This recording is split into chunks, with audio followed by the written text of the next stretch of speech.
Alloh yozgan bo'lsa, butun dunyo qarshi bo'lsa ham keladi shu narsa. Endi Alloh sizga kelishini yozmagan bo'lsa, butun dunyo shuni qilib beramiz senga deb tursa ham kelmaydi. Bu ishonch deyiladi bu.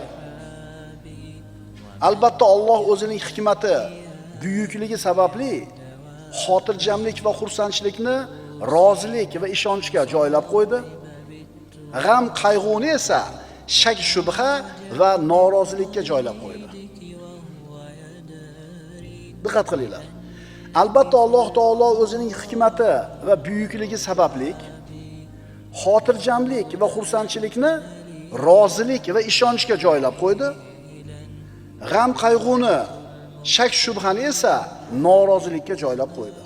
G'am, tashvish, shubha bo'lib yotibdimi? Buni sababi ishonchning zaifligi.